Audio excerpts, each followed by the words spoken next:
అది పెట్టుంటే పెద్ద ఇష్యూ అయ్యి ఉండే. ఖచ్చితంగా అవును. అతనికి ఓ రకంగా చెప్పాలంటే భార్య బిడ్డలతో కలిసి వచ్చి పూజ చేయడానికి వచ్చినప్పుడు ఈయన చేతికి ఇవ్వాల్సింది అవతల వాళ్ళకి ఇస్తే అవమానం ఫీలింగ్ కాదండి అది. ఎంత దారుణమైన మానసిక క్షోభ అది. అంతే కదా. అందులో ఎస్సీ ఎస్టీలు అవమానించినట్టే కదా. అదే మెయిన్ అది. పోనీ కుల వివక్ష లేదు, కుల వివక్ష ఉంటే లోపలికి ఎట్లా రానిస్తారంట.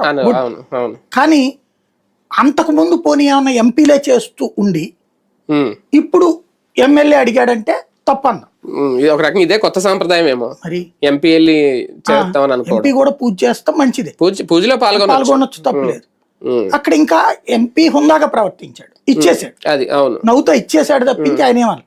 మధ్యలో వాళ్ళెవరు అది చోటా మోటా వాళ్ళు దాడికి లాక్కోవడం ఎందుకు? వాళ్ళ మూలంగానే గొడవ నడుస్తుంది, మెయిన్ గొడవ నడుస్తుంది వాళ్ళ మూలంగా. తిరువూరు ఒకప్పుడు నల్లగట్ల స్వామిదాస్ ఉండేవాడు. ఆయన ఉన్నప్పుడు అసలు తిరువూరు అంటే కొన్ని నియోజకవర్గాలకి ఆ పేరట్ట ఫిక్స్ అయిపోద్ది. అట్లాగా నా తిరువూరు అంటే నాకు బాగా గుర్తు, స్వామిదాస్ అంతే. జనంలో కలిసిపోవడం, మమేకం అయిపోవడం అది. తర్వాత రాజశేఖర రెడ్డి ఫస్ట్ టైం అధికారంలోకి వచ్చిన 2004 టైంలో అప్పటి నుంచి కాంగ్రెస్ కోనేరు రంగారావు గెలుస్తుంది. కోనేరు రంగారావు వాళ్ళ 2 సార్లు, ఆ తర్వాత వాళ్ళ అమ్మాయి తాంతియా కుమారి, అట్లాగా కాంగ్రెస్ తర్వాత ఎవరు వచ్చారు? వైసీపీ వచ్చింది. 4-5 టర్మ్స్ వరుసగా తెలుగుదేశం అక్కడ సోదిలో లేకుండా పోయింది. అట్లాంటి చోట ఇతను గెలిచాడు కదా, దాన్ని ఎలాగ కాపాడుకోవాలి నువ్వు?